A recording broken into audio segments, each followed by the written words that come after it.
So, Putin has a lot of opportunities to say what he thinks, but on July 3, Trump, according to reports from both sides, again asked Russia for an unconditional ceasefire. The Russians were very detailed in their response. Putin said that we are not going to ceasefire, we will not stop until we resolve the main issues, and we are not going to step back from this. What is the power? I think that the power is in the truth. Trump promised strength, but gave empty words. Threats to 100% tariffs, ultimatums of Russia. But no one listens. Putin ignores Trump. Russia is pressing on the front, and Ukraine is losing people and territory. Why do secondary sanctions destroy the world economy? How do the USA deprive their weapons, but do not change the course of the war? Can Trump stop the war at all? Or did he just fool himself? In this video, Professor John Mearsheimer spreads everything on the shelves. From diplomatic fakes to real threats of a nuclear conflict. It will be tough. Why Biden's war has now become a problem for Trump. The mystery is over, the tension has been solved, and now we know what President Trump has been talking about for a few days preparing for today's speech. And as it turned out, this is not such an important topic as everyone thought. In fact, it was a little disappointing, especially in light of what Lindsey Graham and Senator Blumenthal said on Sunday on American television. It was a little disappointing, but it also showed that there is a real difference between how the West sees reality and how the Russians see it. And today, Professor John Mearsheimer, an international relations expert and professor of political science at the University of Chicago, will help us understand this better. Welcome back to the show. It's been a while since we've seen you. Yes, Danny, but I'm glad to be back for sure. We're also glad to see you, especially today, because I would like you to help us figure out a little bit about what was said today and what Vladimir Putin says.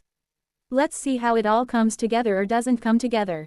But first, I would like to know your opinion on what you expected based on what Trump said before and what we got.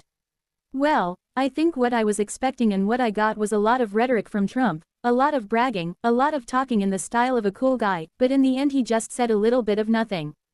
And the problem that he faced was that we don't have a lot of weapons that we could give to Ukrainians, as everyone has been saying for months now. And moreover, we can't give them life force, and that's what they really need. And then he said, I'm going to give up on sanctions, there will be no sanctions, maybe in 50 days. So if you look at the threat to Russia that he's trying to deliver, it's not a threat at all, it's just empty rhetoric. Let's look at what kind of rhetoric it was. Here's kind of the thing we were all waiting to hear. Here's what he said. We are very dissatisfied. I am with Russia, but we will discuss this another time. But we are very, very dissatisfied and we are doing very high duties if we do not conclude the deal in 50 days. The duties will be about 100%. You would call them secondary duties.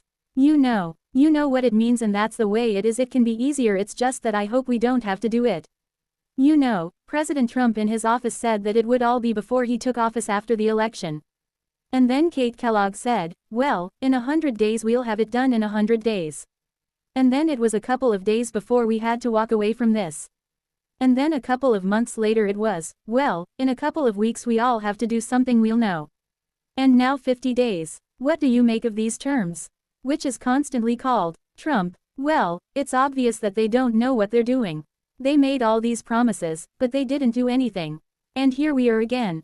And the question you're asking yourself is, where are we going to be in 50 days?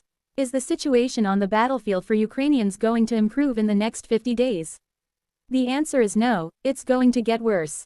Are we going to be able to get the weapon out and give it to the Ukrainians? No, that's not going to happen either. In all the talks about secondary sanctions, experts say that secondary sanctions don't make any sense at all. They won't work. The thing is, Trump has no levers of influence. And in 50 days, he's going to be in the same position as he is today. And you know, let's look at these secondary sanctions for those who are in the room who can understand and explain a little bit what it is and why you are talking about it. So the point is that Russia is being sanctioned as much as it can be sanctioned against any other country. From the point of view of sanctions, there's not much that can be done against Russia.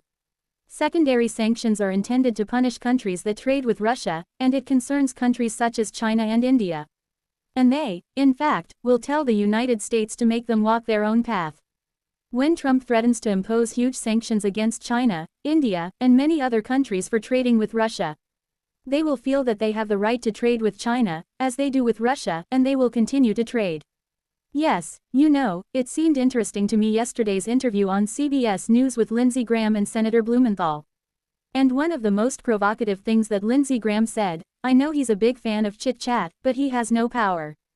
But in any case, he specifically said that we will have huge secondary duties on China, India and Brazil.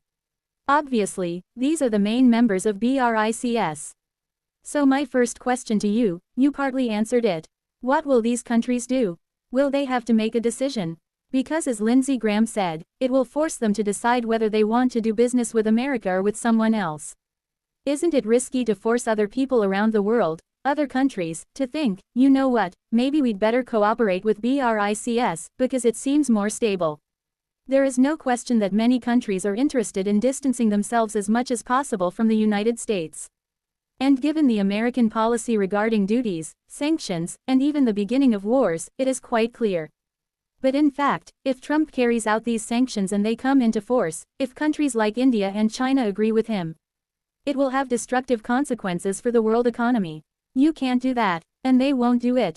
Countries like India and China will not accept these secondary sanctions anyway. And if they don't take secondary sanctions, the administration will probably have enough experts to realize that this is a risky threat. And if suddenly the other side goes the wrong way and acts against us, it will damage our economy. Our economy is inextricably linked to the international economy. So any damage that you make to the international economy is going to fall on the United States. And this is something Trump doesn't want. Remember that one of the reasons that we were able to shut down the war with Iran in just 12 days was that we thought that the Iranians were going to mine the Strait of Hormuz. And this really scared the Trump administration, because they understood that it would have devastating economic consequences.